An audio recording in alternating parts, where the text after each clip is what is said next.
আতঙ্কে ওর ভেতরে নিঃশ্বাসটা প্রায় রোধ হতে হতেই শুনতে পেল এক পরিচিত গলা। কি করছিস এখানে? বিদ্যুৎ বেগে রথিন পিছন ফিরে দেখলো প্রবীর দাঁড়িয়ে। বুকের ভেতরের হাতুড়ি পেটানোর শব্দটা যেন হঠাৎ স্থির হলো তাতে। ওকে ইতস্ততভাবে বলতে লাগলো, একটু কথা বলছিলাম ওনার সাথে বলে লোকটাকে দেখাতে গিয়েই অবাক চোখে দেখলো পাঁচিলের পাশ বরাবর অন্ধকার পথটা সম্পূর্ণ জনমানব শূন্য।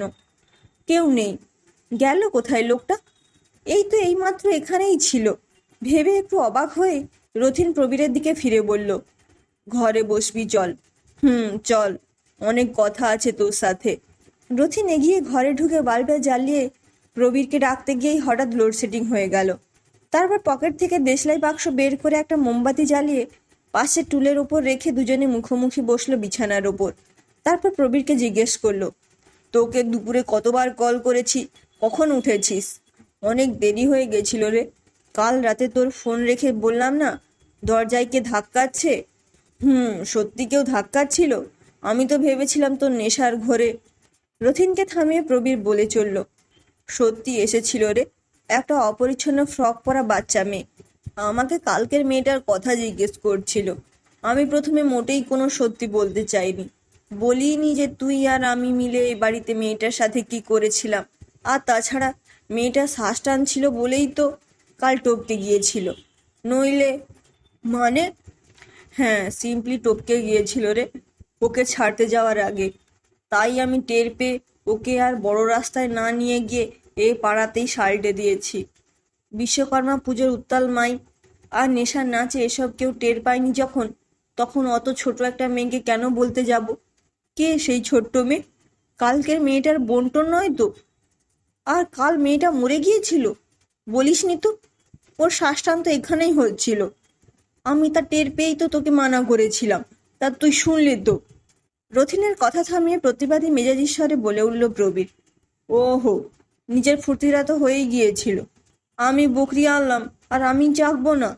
আর তুই কি ভাবিস সব দোষ আমার? তুই যেন সাধু পুরুষ। যা বাবা, আমি কি করেছি কাল?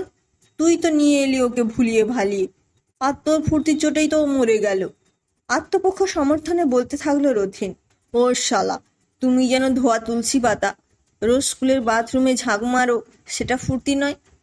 দেখ, তাই বলে কাউকে ঘরে এনে তার শরীর না বুঝে নিজের সুখের জন্য তাকে মেরে ফেলবো? মেরে ফেলতে কে চেয়েছিল শালা? ও তো মরে গেল, তাই তো ডোবাটায় ফেলতে গিয়ে কত কসরত করতে হলো আমায়। ডোবায় মানে? ওই বাড়ির পাশের ডোবাটায়? হ্যাঁ, বাবুর গ্যারেজে রাতেই গাড়িটা ঢুকিয়ে দিয়ে বাড়ি ফিরতে হতো। আর সামনে শালা তখন ছেলেগুলোর উত্তাল নাচ চলছিল, তাই ডোবাতেই ফেলে দিয়েছি শালিকে। মুখটাও থেবড়ে দিয়েছি, যাতে ভেসে উঠলেও চেনা না যায়। কিন্তু গতকাল রাতে আমার ঘরে আসা বাচ্চা মেয়েটা যে কি করে সব জেনে গিয়েছিল কে জানে।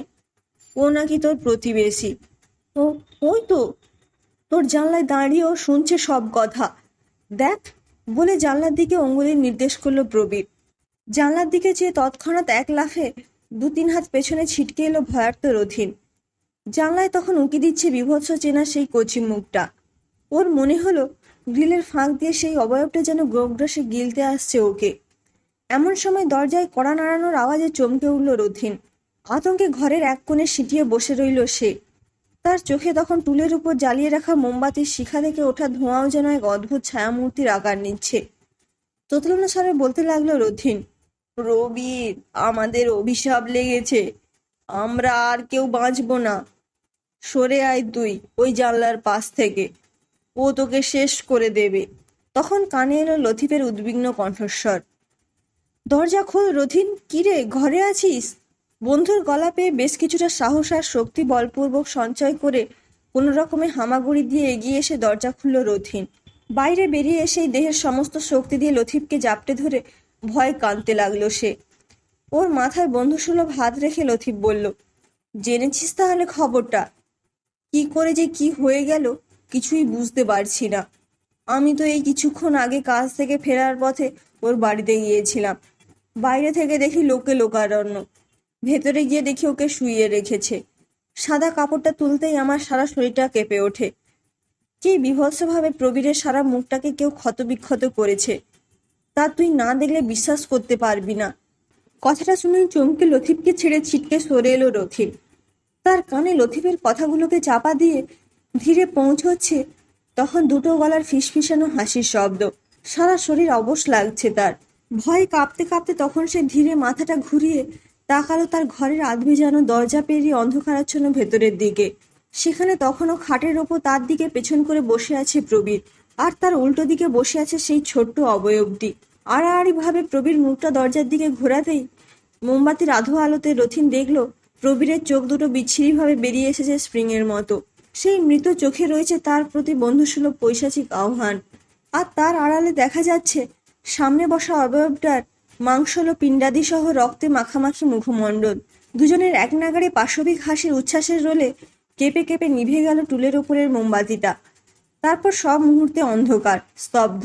রথিনের আবার কানে আসছে তখন লতিফের কথা।